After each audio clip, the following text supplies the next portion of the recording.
Hello सेरबूस। तो आज हम जो जर्मनी का सबसे ऊंचा माउंटेन है जुगस्पिट्जे 2962 मीटर है, अप्रॉक्स 3000 मीटर की हाइट पे है। तो वहाँ पे जाएंगे और उसके लिए जो एक एडल्ट की टिकट है वो 69 यूरो की है। तो जाते टाइम केबल कार से जाएंगे हम ऊपर, क्योंकि सुबह के टाइम थोड़ा शायद मौसम साफ़ हो तो केबल कार से व्यूज़ देखेंगे। और आते टाइम हम फिर एक कॉगव्हील ट्रेन आती है, थोड़ी सी एक छोटी केबल कार आएगी और उसके बाद एक ट्रेन आती है, तो उससे थोड़ा सीनिक व्यूज़ लेते हुए आएंगे। तो इस तरह से हम दोनों मोड यूज़ करेंगे और इस 69 यूरो की टिकट में दोनों मोड कवर होते हैं। जस्ट आप एक बार ऊपर जा सकते हो, एक बार नीचे आ सकते हो। आपको जैसे जिस मीन्स से जाना है, जिस ट्रांसपोर्ट से जाना है वो आपके ऊपर रहता है। तो और वहाँ जाने से पहले जस्ट हम यहाँ जो ये डोरिंट स्पोर्ट होटल है, इनका एक बुफे ब्रेकफास्ट है, वो थोड़ा देखेंगे कैसा है और आपको भी दिखाएंगे। रात में हम आए थे तो यहाँ पे बाहर दिख नहीं रहा था बालकनी से व्यू, पर व्यू ज़बरदस्त है। खूब ठंड है, खूब बर्फ़ पड़ी हुई है, क्योंकि हम आल्प्स माउंटेन्स में हैं, तो नज़ारा बहुत सुंदर है पर ठंडा भी है। तो जो इनका बुफे ब्रेकफास्ट है उसमें बहुत सारी वैरायटी है, मतलब ज़बरदस्त है। वेजिटेरियंस के लिए भी बहुत सारे ऑप्शन है और नॉन वेजिटेरियन के लिए तो वैसे होते हैं, तो यहाँ और ज़्यादा है। पर वेजिटेरियन के लिए भी जो हमारा मेन फोकस रहता है बहुत अच्छा है, मतलब बहुत वैरायटी है, बहुत सारी चीज़ें हैं।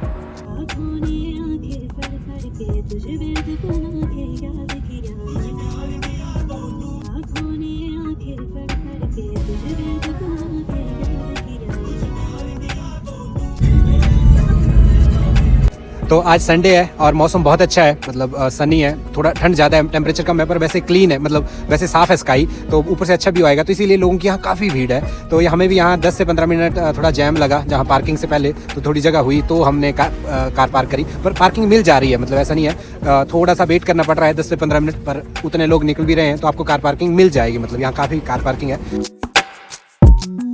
ये जो केबल कार राइड है, इसके 3 वर्ल्ड रिकॉर्ड हैं। पहला तो ये है कि जो इसका एक टावर है, बीच में सिर्फ एक ही टावर है, और वो टावर जो है वो 127 मीटर लंबा है। मतलब उसकी जो ऊंचाई है वो 127 मीटर है, 40 माले जितनी, बिल्डिंग के जैसे 40 फ्लोर होते हैं उतना वो वर्ल्ड रिकॉर्ड है। इतना लंबा टावर किसी केबल कार का नहीं है दुनिया में। और दूसरा, इसका जो ऊपर से सबमिट से लेके जो नीचे पहले पिलर तक रोप है वो 3.2 किलोमीटर की हैंगिंग रोप है। तो वो सबसे लंबा हैंगिंग स्पैन है किसी पिलर और सपोर्ट के बीच में केबल कार का। ये भी दुनिया में इसका 2nd वर्ल्ड रिकॉर्ड है, मतलब ऐसा कहीं नहीं है दुनिया में किसी केबल कार में भी। और जो तीसरा है वो नीचे वैली से लेके समिट तक ये सिंगल शॉट आती है, कोई बीच में स्टेशन नहीं है। अप्रॉक्स 2 किलोमीटर का वर्टिकल राइज है। तो ये जो वर्टिकल राइज है ये भी एक वर्ल्ड रिकॉर्ड है दुनिया में, ऐसा किसी केबल कार का नहीं है, इतना लंबा vertical rise single shot cable car से।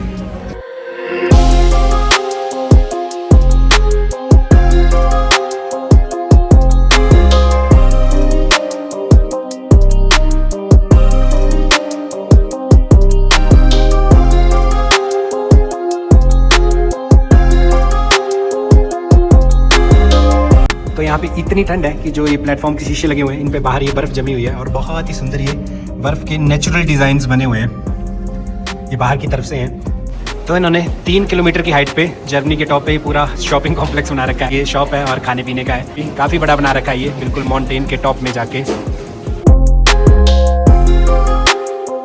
तो आज मौसम बिल्कुल साफ़ है, सन निकला हुआ है और बिल्कुल क्लियर स्काई है, तो मज़ा है। आज के व्यूज़ हैं वो मतलब बहुत रेयर हैं, तो लकीली हमें ये बहुत ही साफ स्काई वाला दिन मिल गया। तो ये जो नीचे दिख रहा है ये जर्मनी का सबसे बड़ा ग्लेशियर है। तो अभी जर्मनी में सिर्फ 2 ही ग्लेशियर बचे हैं, एक ये है जो सबसे बड़ा है, पर बोलते हैं कि अगर ग्लोबल वार्मिंग ऐसे ही चलती रही तो थोड़े टाइम में ये ग्लेशियर 10 से 15 साल में ये दोनों मेल्ट हो जाएंगे। ये जो ग्लेशियर है ये नीचे है, इसको प्लेटो बोलते हैं। और ये जो केबल कार आ रही है ये इसी प्लेटो के लिए अलग से है, मतलब यहाँ से हम समिट से इस केबल कार से नीचे जाएंगे और फिर नीचे वहाँ से फिर कॉगव्हील ट्रेन मिलती है जो हमें नीचे लेके जाएगी। तो अभी हम जाते टाइम वो जो बड़ी वाली केबल कार आई थी उससे नहीं जाएंगे, एक अलग मोड ऑफ ट्रांसपोर्ट से जाएंगे और वो अलग फ़न है। तो नीचे ये पठार पे जो ग्लेशियर है उस पे देखो तो खूब स्की चल रही है। तो वहाँ पे मतलब वहाँ पे भी रेस्टोरेंट वगैरह, एक आई थिंक इग्लू होटल भी है और खूब स्की का और जो स्नो गेम्स हैं, मतलब बर्फ़ पे होने वाली सारी जब गेम्स वगैरह वो सारी चल रही हैं वहाँ पे। तो ये जो सामने दिख रही है ये एक्चुअली समिट की हाईएस्ट पीक है। तो ये है 2962 मीटर। वो जो गर्मियाँ होती हैं, गर्मियों के टाइम पे अगर आप देखो तो यहाँ से लोग उतर के यहाँ से उतरते हैं, यहाँ सामने चढ़ के जाते हैं।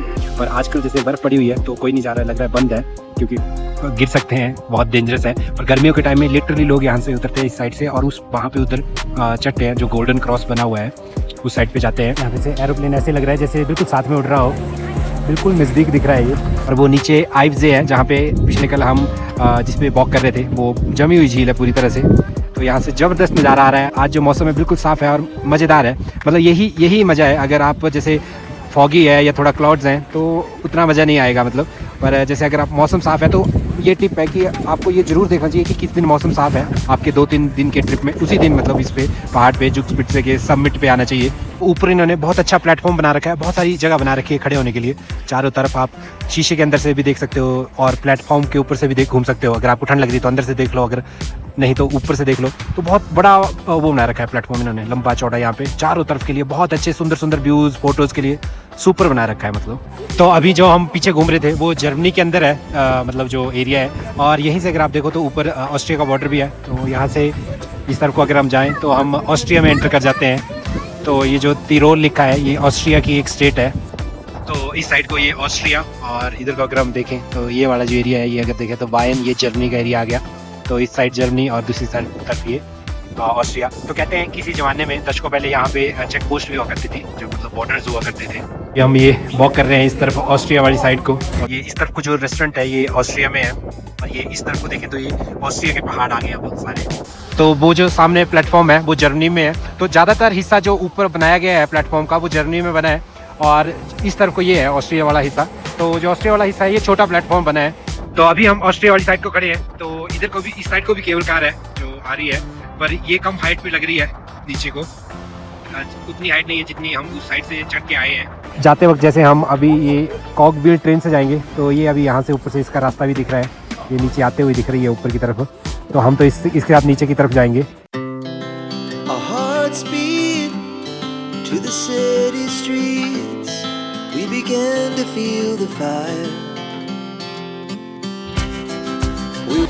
तो अभी हम जो ऊपर से एक छोटी केबल कार आ रही है उससे ग्लेशियर के ऊपर आ गए हैं, जो ये प्लाटो है, पठार है। और यहाँ पे ये जर्मनी का सबसे बड़ा ग्लेशियर है। तो ये जो छोटी केबल कार है इसके साथ आप ऊपर नीचे जा सकते हो कितनी बार भी, उससे कोई दिक्कत नहीं है। तो ये जो ग्लेशियर है यहाँ पे बहुत सारी एक्टिविटीज़ हैं। तो यहाँ पे आप स्लेजिंग कर सकते हो, स्कीइंग कर सकते हो, और भी काफ़ी सारी हैं। बेंचेस पे बैठ के जैसे ऊपर की तरफ को जा सकते हो।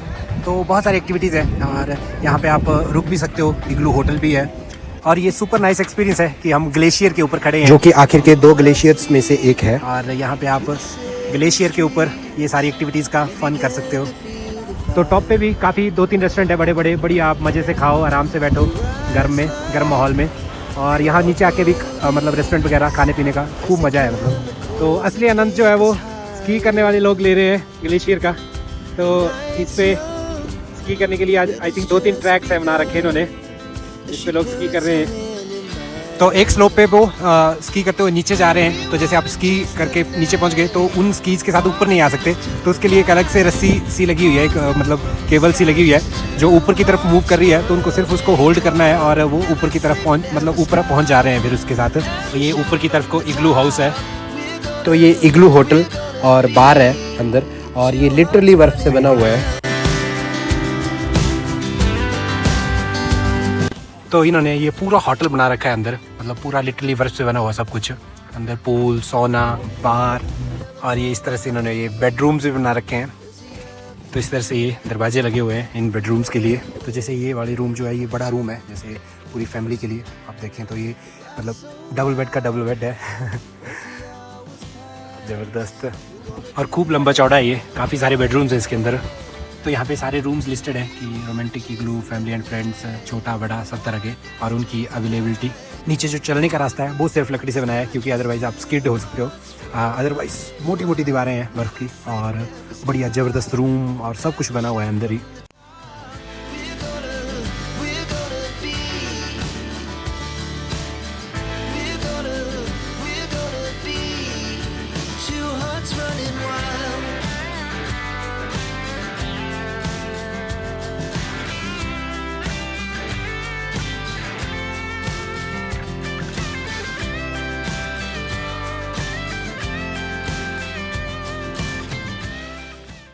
तो यहाँ पे इस ग्लेशियर पे, इस पठार पे, प्लाटो पे बहुत तामझाम है। तो नीचे से वहाँ से वो स्की लिफ्ट आ रही हैं जिसमें बेंचेस पे आप बैठ के ऊपर तक आ सकते हो। मतलब खासकर जो स्की वाले लोग हैं वो नीचे स्की करते हुए जाते हैं, फिर ऊपर कोई बैठ के आ रहे हैं, कोई रोलिंग रोप को पकड़ के आ रहे हैं। तो यहाँ से आप उसकी स्केटबोर्ड वगैरह सब कुछ किराए पे ले सकते हो, शूज़ वगैरह। इस जगह का जो नाम है वो है सोल आल्पिन और ये 2600 मीटर की हाइट पे है और इससे नीचे अब हम कॉकव्हील ट्रेन से जाएंगे।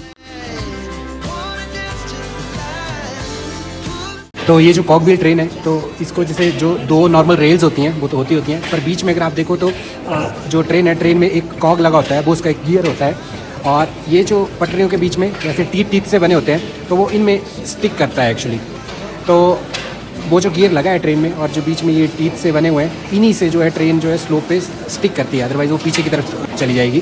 तो इसीलिए इसको कॉकव्हील ट्रेन बोलते हैं। इसमें ट्रेन में ज़्यादातर एक्चुअली जो स्की वाले लोग हैं उनके पास बड़े बड़े इक्विपमेंट्स होते हैं, तो वो जा रहे हैं। जैसे शायद मुझे लगता है आते भी वही हैं, जाते भी वही हैं ज़्यादा। तो कॉकव्हील ट्रेन से जो जर्नी है इसके जैसे 3, 4, 5 स्टॉप भी जा सकते हैं जितने मैक्सिमम है गार्मिश तक, पर हम सिर्फ आइफजी तक जाएंगे। तो यहाँ से एक स्टॉप जो है इसका आइफजे तक, वो बहुत सीनिक वाला मतलब रूट है। फिर आइफजे से आगे फिर आप 2-3 स्टॉप और जाके गार्मिश आएगा, तो वहाँ तक जाती है एक्चुअली ये। तो वो अच्छा है रूट, पर सबसे ज़्यादा जो सीनिक है वो आइफजे से एक स्टॉप ऊपर की तरफ को। तो जो कॉकव्हील ट्रेन की राइड थी वो लगभग 35 मिनट की थी ऊपर से आइफजे तक, जहाँ पे आपने गाड़ी पार्क करी है।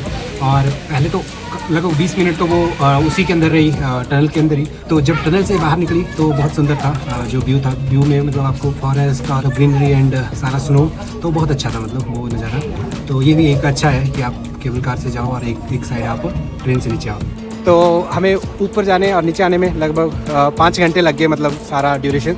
तो यहाँ पे मतलब आधा दिन से कम तो काम नहीं चलेगा, लगभग पूरा ही दिन चला जाता है सर्दियों में, क्योंकि दिन छोटे होते हैं। तो जुग स्पीड से अगर आप आते हो तो ये लगभग एक दिन आपको रख के चलो और अच्छे वाला वेदर होना चाहिए। तो बस अभी हम म्यूनिक के लिए निकलेंगे और इसी के साथ हम आज का ये वीडियो ख़त्म कर रहे हैं। Thanks for watching, thanks for your time. जय हिंद, चूज़।